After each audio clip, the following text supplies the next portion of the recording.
ତା ମୁହଁକୁ ପଇସା ଫୋପାଡ଼ିକି ତା ମୁହଁକୁ ଖଣ୍ଡିଆ କରିଦେଇ ଜାଣନ୍ତିନି। ମୁଁ ଧର ପଇସା ଦେଖୁଛୁ ପଇସା ଗଣ ଦେଇଛୁ ବୋଲି କହିବୁ କୁକୁର କିଏ ତୁ ଦେଇଛୁ କାହାକୁ ଯାହାକୁ ଦେଇଛୁ ତାକୁ କହ ଯାହାକୁ ଦେଇଛୁ ତାକୁ କହ କିଏ ଭଗବାନ ସିଏ ଜଣେ ପ୍ରଯୋଜକ ଯିଏ ମୁହଁର ଆହାର ଦେଇକି କେମିତି ଛାତିକି ଗୁଇଠା ମାରୁଛନ୍ତି। ଏଇ ଯୋଉ କୁକୁର ଶବ୍ଦ କାହାକୁ କୁହାଯାଏ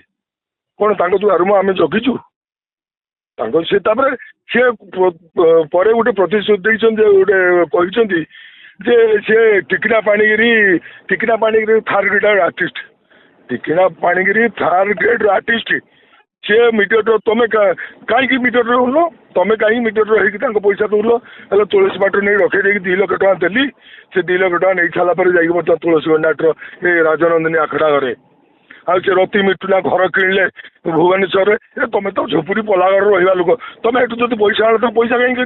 ଠିକ୍ ଟାଇମ୍ରେ ଦେଇନୁ ଗୋଟେ ମାଲିକ କାହିଁକି ତମ ପାଇଁ ସମସ୍ତ କଳାକାର କାହିଁକି କୁକୁର ହେଇତେ ଗଲେ ତମେ କିଏ କି ତମେ କିଏ କି ତମେ ଭୁବନେଶ୍ୱର ଘରେ ନ କଲେ ଆମର କ'ଣ ହେଇଗଲା ନା ଏଇ ଯୋଉ ପ୍ରକାର ବିବାଦୀୟ ମନ୍ତବ୍ୟ ଦେବା କୌଣସି ଉଦ୍ଦେଶ୍ୟ ସେ ଚାହୁଁଛନ୍ତି ଯେ ଗୋଟେ ମାଲିକ ଆସୁନାହାନ୍ତି ମଝିରେ ଭାଇରାଲ ହଉନାହାନ୍ତି ଯେ ଅମୁକେ ପାଟର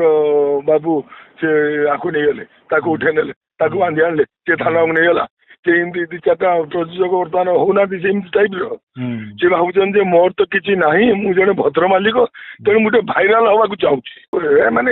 ଏଗୁଡ଼ା ଅତି ମାନେ ଯୋଉଟା କି ଜଣେ ପ୍ରଯୋଜକଙ୍କୁ ମୋର ଏ ଭାଷା ଶୁଣିଲା ପରେ ମୋର ଇଚ୍ଛା ସେ ପାଟର କେମିତି କଳାକାର ଗୁଡ଼ା ଚାକିରି କରୁଛନ୍ତି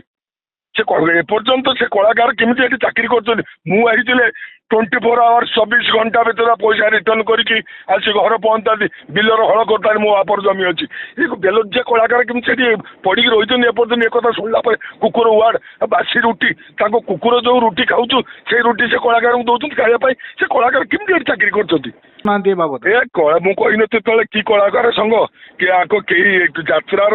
ଇଏ କଳାକାର ସଂଘ କିଛି ନୁହେଁ ଇଏ ଗୋଟେ ଭେଲେଇ ହେଉଛନ୍ତି ଆସିକି ମିଡ଼ିଆ ଆଗରେ କ'ଣ ନା ଚାଲି ଯାଉଛନ୍ତି କାହାର ଗୋଟେ ସୁଧିକିରି ଆଗରେ ଆସିକି 5,000 ଦେଇକି କହୁଛନ୍ତି ନା କ'ଣ ଆମେ ସଂଘରୁ ଆଇଛୁ ବୁଝିଲେ କି କିଛି କଳାକାର ସଂଘ କିଛି ନାହିଁ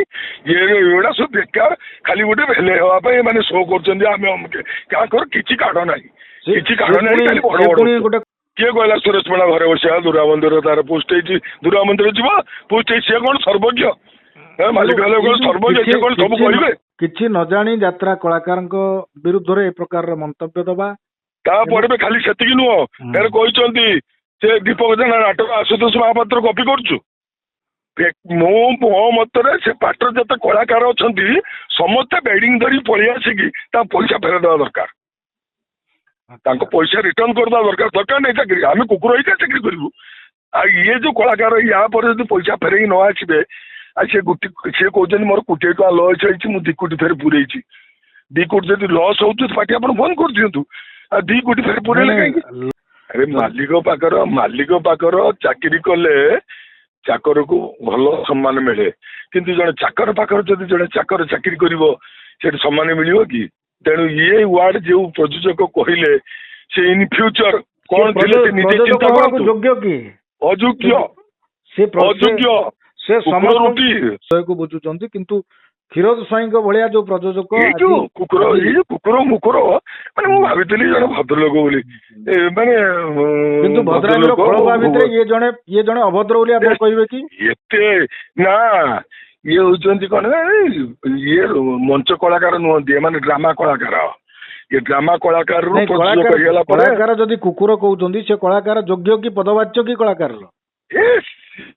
କୁକୁର ଆରେ ସିଏ ବି ଜଣେ କୁକୁର ଥିଲେ ତେଣୁ ସିଏ